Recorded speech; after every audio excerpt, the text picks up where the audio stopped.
शुक्रिया मैडम कि आपने मुझे बैंकिंग बिल 2024 पर बात करने का मौका दिया।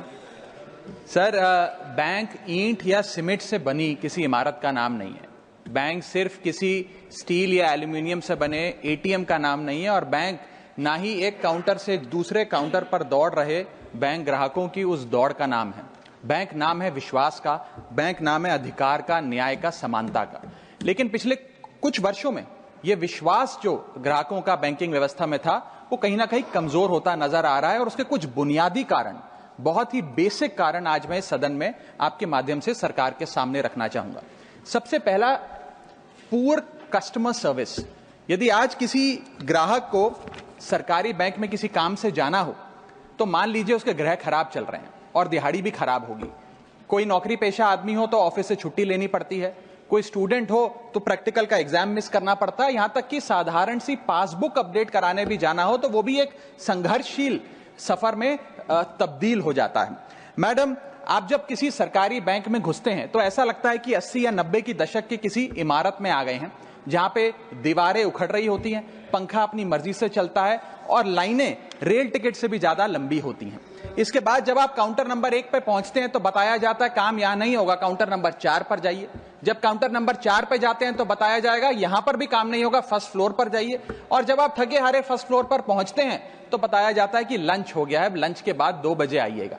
2:15 पहुंचते हैं तो बताया जाता है कि लंच एक्सटेंड हो गया, अभी कर्मचारी गुलाब जामुन खा रहे हैं। यह व्यवस्था है कस्टमर सर्विस की एक सरकारी बैंक में। और आज हम जहां चांद पर पहुंच गए, यूपीआई से गोलगप्पे खरीद रहे हैं, लेकिन हमारी सरकारी बैंकिंग व्यवस्था 80-90 के दशक से बाहर नहीं आ पा रही है। अभी आरबीआई के गवर्नर ने हाल ही में एक प्रेस कॉन्फ्रेंस कर वित्तीय वर्ष 23-24 की रिपोर्ट जारी करते हुए कहा कि 95 शेड्यूल्ड कमर्शियल बैंक्स में एक साल में, एक वित्तीय वर्ष में 1 करोड़ से ज्यादा कस्टमर सर्विस से संबंधी कंप्लेंट्स आई हैं। और ये तो वो कंप्लेंट्स हैं जिन लोगों को पता था कंप्लेंट कैसे दर्ज करानी है और उन्होंने दर्ज कराई। न जाने ऐसी कितनी कंप्लेंट्स होंगी जो सिस्टम में कैद ही नहीं हुई।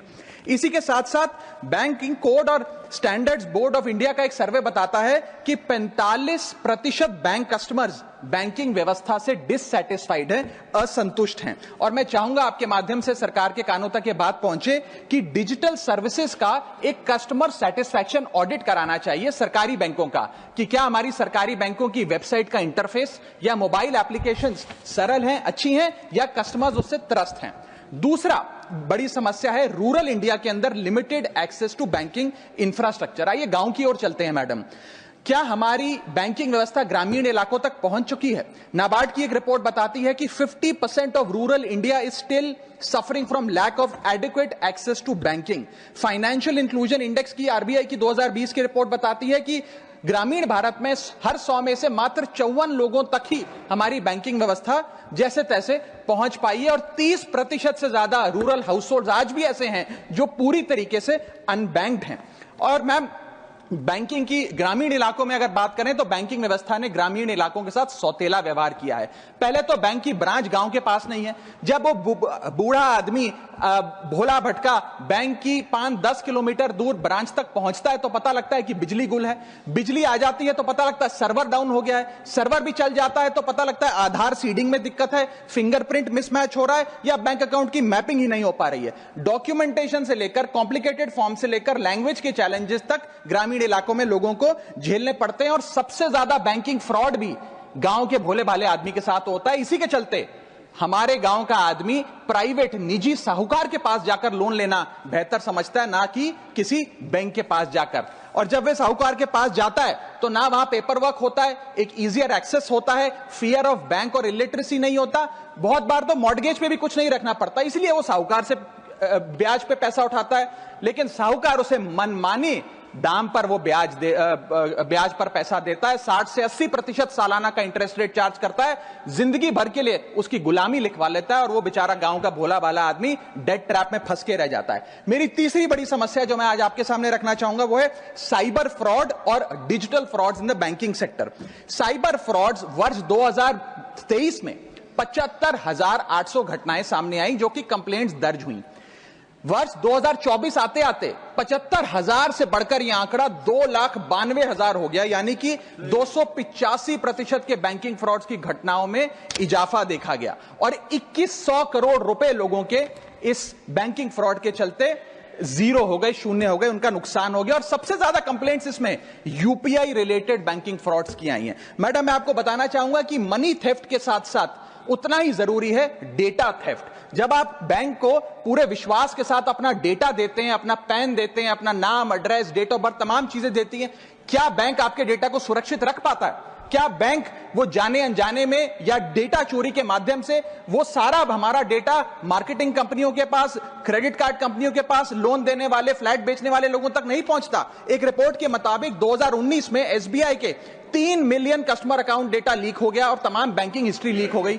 2021 में मोबीविक का 8.2 टीबी का केवाईसी डेटा ही लीक हो गया। 2021 में एक पेमेंट गेटवे जस्टपे का 100 मिलियन क्रेडिट कार्ड की पेमेंट डिटेल्स और रिकॉर्ड्स लीक हो गई। अब ये लीक है कि जाने अनजाने में डेटा शेयरिंग है, यह फैसला मैं आप तक छोड़ता हूं, लेकिन आपको इस डेटा लीक का भुगतान करना पड़ता है, आपको उसको भुगतना पड़ता है। और उसका सबसे छोटा सा उदाहरण है कि आए दिन आपको आपके बीवी, आपके माता पिता, आपके घर वाले फोन करके आपका हाल पूछे ना पूछे, मार्केटिंग कॉल्स वाले आपको रोज फोन करके कहेंगे कि आपका क्रेडिट कार्ड अप्रूव हो गया, आपका लोन अप्रूव हो गया, हमसे फ्लैट ले लीजिए, हमसे फलानी चीज ले लीजिए। इनके पास ये हमारा डेटा आता कहां से, एक बड़ा सवाल है। चौथी समस्या, हिडन चार्जेस और फीस। मैं चाहूंगा आपके माध्यम से ये नाना प्रकार के चार्जेस जो आज मैं सदन में लाया हूं, ये माननीय वित्त मंत्री जी तक पहुंचे, ताकि देश के आम आदमी की जो जेब बैंकिंग सिस्टम काट रहा है, ये उसे पता लगे, ग्राहक को भी और माननीय वित्त मंत्री जी को भी। पहला, मिनिमम बैलेंस पेनल्टी। यदि आप न्यूनतम बैलेंस नहीं रखते हैं तो 100 से 600 रुपए प्रति माह बैंक आपका काट लेता है।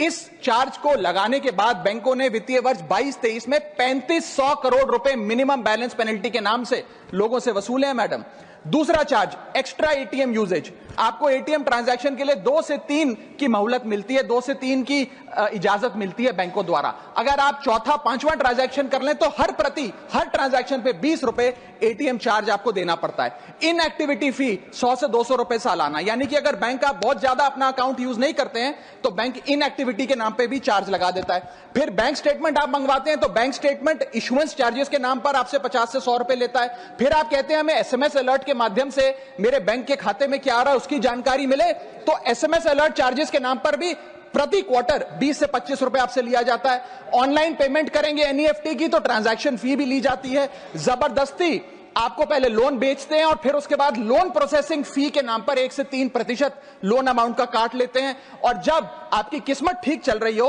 और आप समय से पहले अपना लोन बकाया जो है उसका भुगतान करने बैंक पहुंच जाएं तो loan pre closure charges, early payment penalty के नाम पर भी बैंक आपसे पैसा वसूलता है। साधारण सा सिग्नेचर बदलवाना हो, नॉमिनी की डिटेल्स बदलवानी हो, उस चेंज पर भी 200 रुपए प्रति ट्रांजैक्शन के नाम पे बैंक आपसे पैसा वसूलता है। और डिमांड ड्राफ्ट, पे ऑर्डर बनाने जाएं तो 100 से 200 रुपए प्रति डिमांड ड्राफ्ट आपसे पैसा वसूलता ही वसूलता है। यानी कि कस्टमर्स की जेब काटी जा रही है और कस्टमर्स को पता भी नहीं लगता कि कितना पैसा बैंक इन नाना प्रकार के चार्जेस के चलते आम आदमी से वसूल रहा है।